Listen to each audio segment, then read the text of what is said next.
Bonjour à tous, bienvenue sur NATV pour cette émission spéciale Route du Rhum. Nous sommes à quelques heures du dénouement final de cette 12e édition de la Route du Rhum, destination Guadeloupe. Charles Caudrelier, Maxi Edmond de Rothschild vient passer il y a quelques minutes la tête à l'anglais.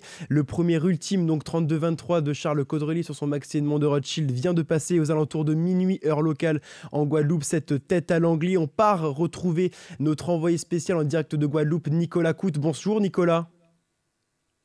Oui, bonjour ou bonsoir, c'est selon. Effectivement, Charles Caudrelier sur son Maxi Edmond de Rothschild, le 17e bateau de la famille de Rothschild, Gitana pour son appellation spécifique, vient de passer la tête à l'anglais. Alors maintenant, de deux choses l'une, parce que derrière, les autres concurrents, Victor, ne sont pas loin. Je pense notamment à François Gabard, notre néo-aquitain originaire de Saint-Michel en Charente, qui est à quelques milles nautiques de lui, mais aussi Thomas Coville sur Sodebo qui est juste derrière. Le podium, quoi qu'il arrive, sera réuni en ce mercredi. C'est vrai qu'il est minuit ici, un horaire assez inhabituel pour voir arriver dans les derniers milles nautiques les concurrents de toutes ces grandes courses à la voile, mais on va s'y faire. On va vous proposer une couverture exhaustive de cet événement parce que très probablement, Victor, ce soir,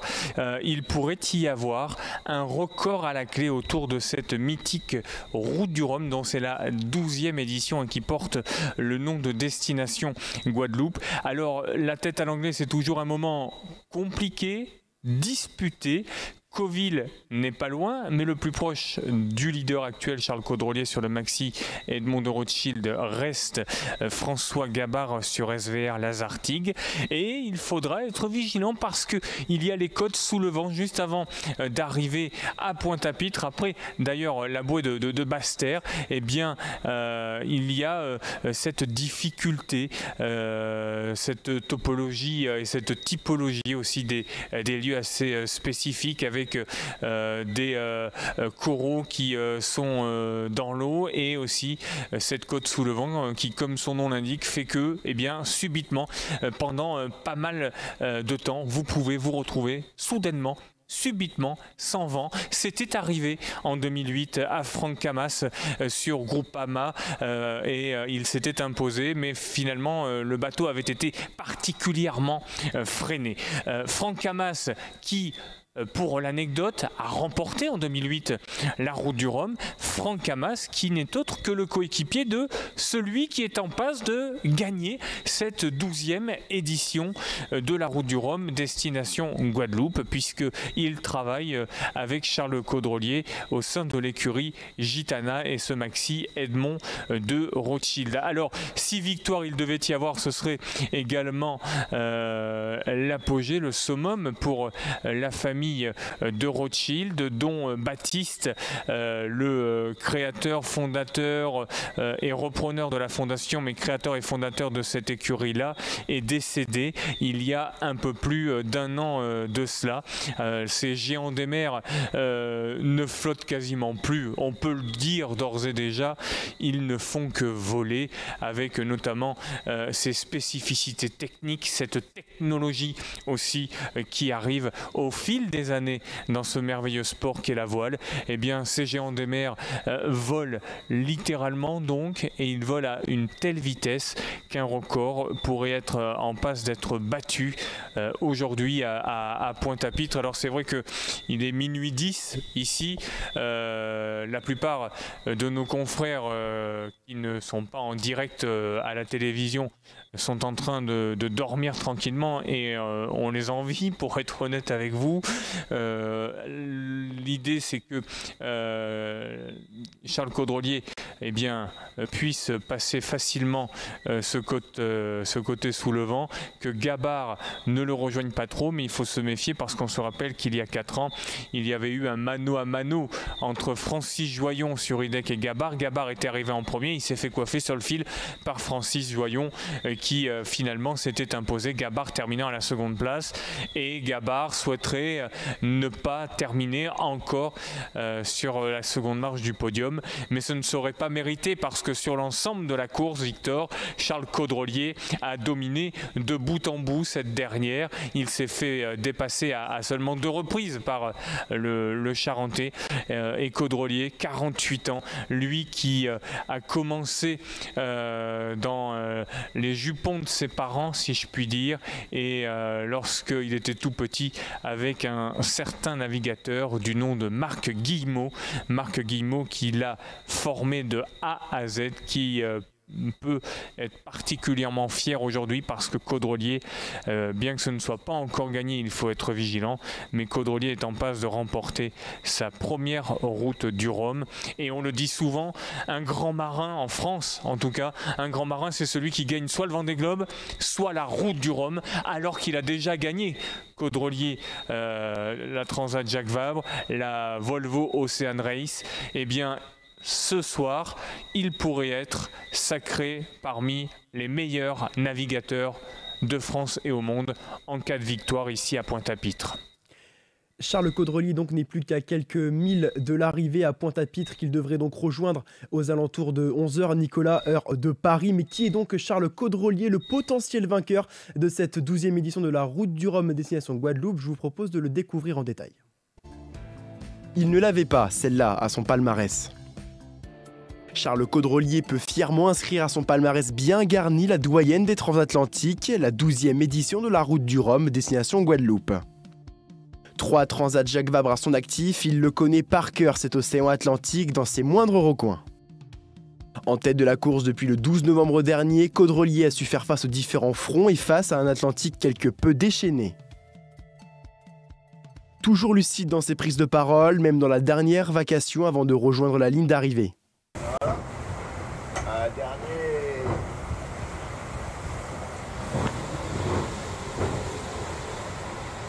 Dernier lever de soleil à bord de Gitana. Normalement demain on sera arrivé, j'espère. La Guadeloupe est pas trop loin. Voilà, on est dans l'Alizé. C'est toujours la bagarre parce que l'écart n'est pas énorme avec le tour de la Guadeloupe devant. Et la fin pour approcher la Guadeloupe est compliquée. Voilà. Et les conditions sont agréables. La nuit. Le jour avec la chaleur, c'est pas super. On va regarder dehors comment c'est.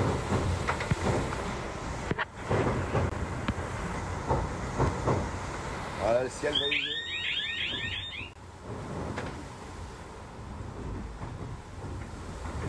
Le bruit c'est l'alarme de gîte, vous avez dû voir le coup de gîte à la caméra. Ouais. Les vagues et un peu de risée. Ça fait des petites accélérations.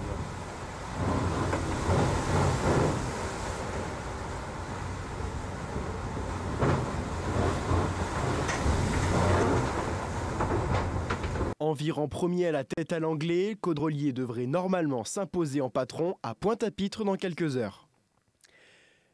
Nicolas, Charles Caudrelier, première participation à cette route du Rhum destination Guadeloupe. Il lui manque en fait que cette route du Rhum. Est-ce que gagner la route du Rhum, c'est comparable à gagner un Tour de France ? Alors, tout dépend si vous parlez du Tour de France à la voile, et je vous taquine un petit peu, bien évidemment que non. Si vous me parlez d'un Tour de France cycliste, c'est assez similaire. Ce sont des courses harassantes, stratégiques et dont la technologie est prédominante aujourd'hui. Vous êtes mieux placé que tout le monde en étant pratiquant, Victor, mais les vélos carbone aujourd'hui, ça fait partie du NEC plus ultra, bien loin les vieux vélos métalliques, ça en est de même concernant les bateaux.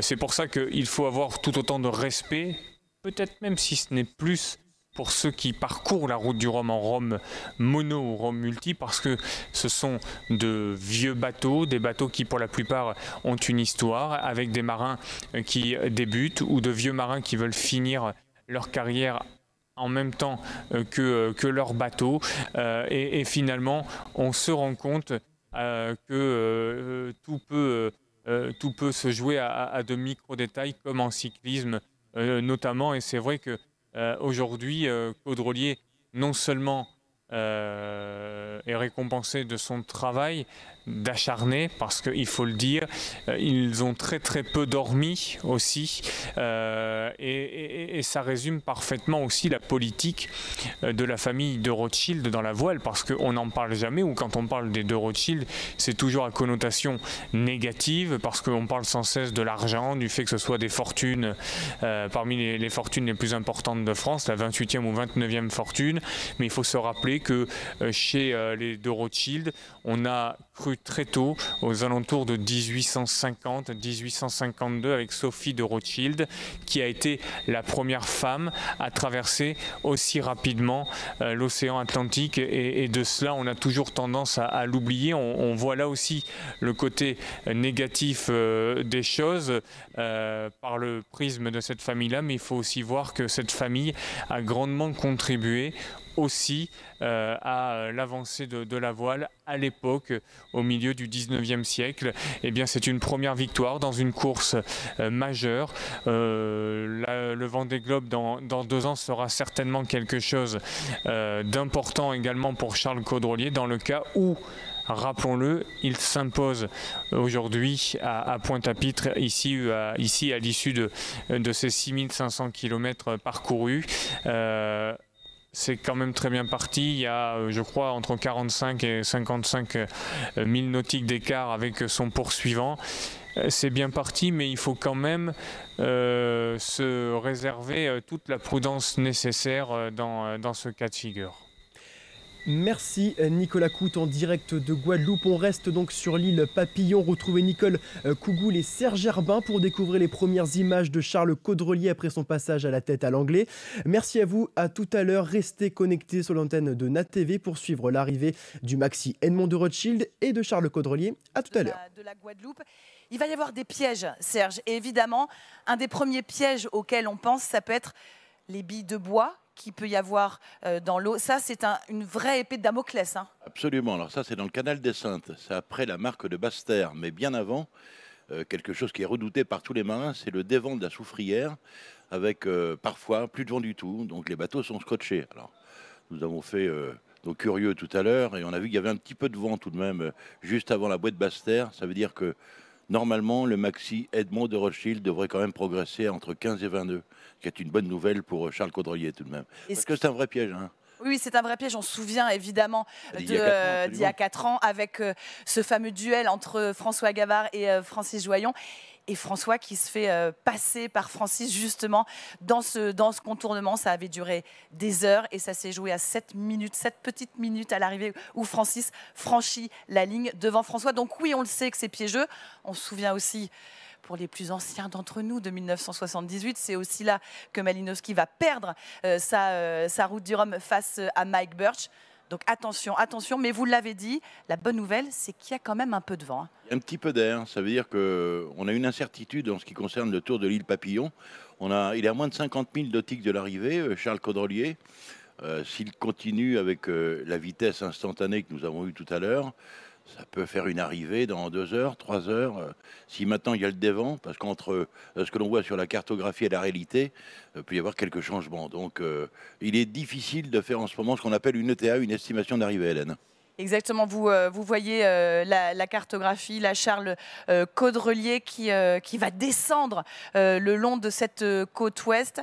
Il va falloir évidemment être malin pour éviter ce cône sans vent. C'est véritablement usant pour les marins, ce tour de la Guadeloupe. C'est redouté par tous les marins. Et puis ils sont déjà bien usés par cette traversée. On a fait un petit peu le calcul tout à l'heure avec les équipiers de Gitana, justement. Charles, elle est à peu de choses près, a fait 14 virements et 17 empannages. Je ne sais pas si vous vous rendez compte sur un bateau qui fait 32 mètres. Alors écoutez, la place au direct parce qu'on a le bateau, ça y est, on a des images de la production de la course. On voit ici le maxi Edmond de Rothschild. Il y a beaucoup d'émotions évidemment, hein, Serge, de voir ces images-là. Le bateau de Charles Caudrelier qui dispute sa première route du Rhum, qui avait cette étiquette de grand favori. Eh bien ça y est, on aperçoit les images grâce à toute l'équipe de production autour d'Erwan Riquier. C'est une performance, hein, parce que là on ne s'en rend pas compte, mais le voilier progresse à bonne vitesse. Hein. Encore que. On a l'impression qu'il est Il avance moins vite, scotché, il était à 32 nœuds il y a quelques minutes. Ce n'est plus le cas, visiblement. Et donc ça y est, on en parlait, les pièges des dévents de cette côte. Mais bon, on le rappelle aussi, ce sont des bateaux qui vont facilement 2 fois plus vite que le vent. Donc même avec, pas trop d'air, il continue à avancer. François Gabard, lui, est derrière, bien sûr. Il a combien, François Gabard? Parce que c'est ça qui est intéressant. François Gabard qui a pris une option très sud par rapport à Gitana, qui, lui, pour passer ce fameux passage de la tête à l'anglais, était vraiment très au nord. Il était à 10 000 de la tête à l'anglais. François a choisi. Est-ce que Gabard peut faire une Joyon de 2018? C'est la question. J'aime bien quand vous me posez ces questions-là auxquelles je ne sais absolument pas répondre. Et bien sûr, je comprends. C'est pour ça que je vous la pose. On voit le Maxi Edmond de Rothschild. Alors, on le voit vraiment très très bien. C'est vraiment la nuit noire, donc c'est chapeau d'arriver à voir ces images-là. Charles qui doit être extrêmement concentré. Évidemment, mais ça ralentit beaucoup là. Ça a beaucoup ralenti visiblement. Et François qui est à une soixantaine, un peu plus, 70 000 derrière Charles. Charles Caudrelier ici qui, lui, doit être hyper concentré aussi avec sa cellule de routage qui est installée vers l'Orient. C'est le cas aussi, bien sûr, pour François Gabard derrière avec sa cellule de routage à La Rochelle. Vous parliez tout à l'heure de moments d'émotion, effectivement, c'en est un, parce que depuis le départ de Saint-Malo, de la Pointe du Gouin, c'est la première fois qu'on revoit ce voilier. Après 7 jours de traversée. Alors là, on a eu des petites images aériennes quand même tout à l'heure. Ah pardon. Ah non, mais je vous en prie. Mais là, on est vraiment en direct. C'est ça qui est très très émouvant. Il y a eu des petites images aériennes tout à l'heure qui ont été envoyées. Charles était alors à 250 000 de la ligne d'arrivée. C'était cet après-midi, on le voit, qui était survolé.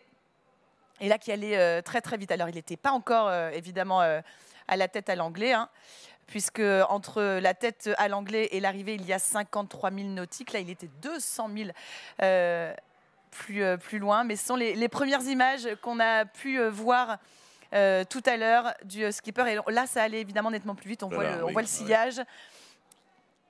C'est quand même une véritable performance que réalisent ces marins à bord de machines géantes. Il faut savoir que c'est le trimaran le plus rapide au monde. Qui peut avoir des pointes de 40 nœuds quand même. Donc c'est une concentration de tous les instants. Mais Charles Caudrelier fait partie de ces marins aguerris qui ne laissent rien au hasard, bien entraînés évidemment. Il a un team qui lui fait confiance et c'est sa première participation sur cette Route-du-Rhum destination Guadeloupe. Oui, c'est fou. Ce qu'on appelle un bisu sur la solitaire du Figaro. Exactement, il doit transformer l'essai. Un bisu dans cette Route-du-Rhum, et on l'a vu avec les images qui sont filmés actuellement. Il a parfaitement maîtrisé son engin. Ça faisait aussi des années que Charles n'était plus un navigateur solitaire. Il a remporté de très très grandes courses, notamment la Volvo Ocean Race en équipage. Il a presque tout gagné avec Franck Gamas de tout ce qui se faisait en double ces dernières années, notamment la dernière Jacques Vabre. Là, il revenait au solitaire, Charles. Et là, pour l'instant, il est toujours en tête, on le rappelle. Il lui reste une 50aine de milles à parcourir. On l'a vu sur les images. Le vent est en train de tomber. On va se retrouver, nous, évidemment, tout à l'heure, tous ensemble, pour le pointage, le passage à Basse-Terre. On va évidemment essayer de revoir quand même les images qui sont actuellement tournées le long de cette côte ouest de la Guadeloupe. Évidemment, la grande question, parce que le suspense va rester entier, il ne faut pas se leurrer, c'est ce que va faire François Gabard derrière. Ça, c'est évidemment toute la question qui reste en suspens. C'est ce qui nous anime aussi depuis ce matin. Nous aurons peut-être une réponse du côté de Basse-Terre.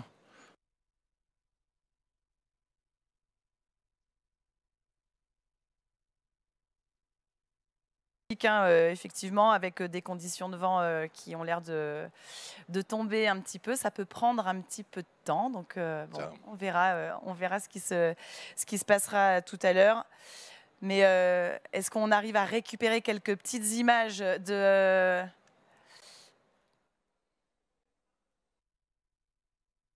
des images du large, alors que là, vous pouvez voir justement, c'est l'endroit où nous sommes. Exactement, le Memorial Act. Le Memorial Act, qui était tout neuf il y a 4 ans. C'est un musée qui a été inauguré par François Hollande en 2015 avec, à l'époque, c'était Victorin Lurel, le président de la région Guadeloupe. C'est un très bel établissement et nous avons aperçu tout à l'heure les pontons. Voilà, on va où vont prendre place les ultimes. Ce fameux ponton auxquels seront amarrés les 2 premiers tout à l'heure, ça c'est sûr. En tout cas, c'est le ponton d'honneur. C'est là que le vainqueur viendra amarrer son bateau. C'est là qu'il va déboucher la bouteille de champagne. C'est là qu'il répondra évidemment à toutes les sollicitations. Parce que... Et vous serez en direct, nous serons en direct. Mais bien sûr que nous serons en direct. Nous serons évidemment en direct tout à l'heure au passage de Basse-Terre. Et puis on se retrouvera bien entendu de longues minutes avant le passage de la ligne. On récupère, regardez, on récupère les images. Regardez, on voit que ça accélère. On voit les gerbes d'eau. Visiblement, Charles Caudrelier et son maxi Edmond Rothschild a retouché du vent. Oui, là ça avance, oui, absolument. Et ça, c'est une bonne nouvelle pour le leader de cette classe ultime. Charles qui a mené la course quasiment depuis le début, depuis le départ à Saint-Malo mercredi dernier, il y a quelques heures près où François avait repris la tête. Mais là, pour l'instant, le leader a repris de la vitesse. Et on le voit avec ce suivi. Et nous avons une pensée pour Jeff Padé, qui est le cadreur, parce qu'il y a de la mer, on ne s'en rend pas compte. C'est dur, c'est très difficile compliqué, de pouvoir suivre, de pouvoir filmer dans ces conditions-là. Vous avez raison, un grand coup de chapeau à Jeff Padé qui lui est tout là-haut et qui est en train qui va suivre pour nous, qui va suivre pour vous surtout, et bien cette arrivée, cet atterrissage et ce contournement de l'île de la Guadeloupe. Et on va se retrouver donc d'ici quelques minutes, heures.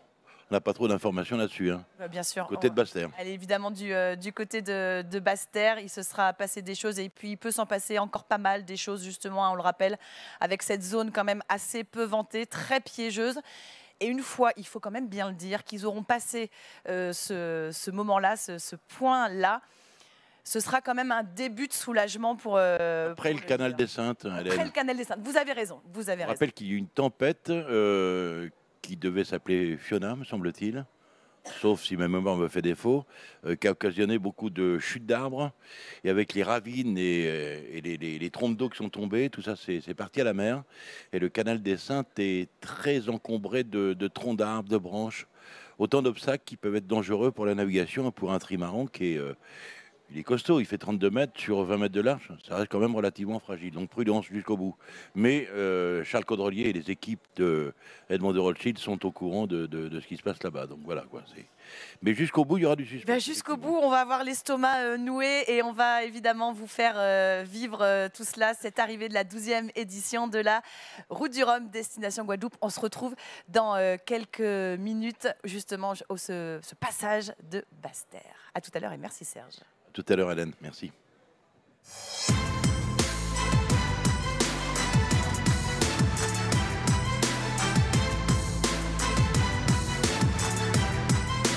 Merci Hélène Cougoul et non Nicole Cougoul et Serge Herbin pour ces magnifiques images du maxi Edmond de Rothschild de Charles Caudrelier en pleine nuit.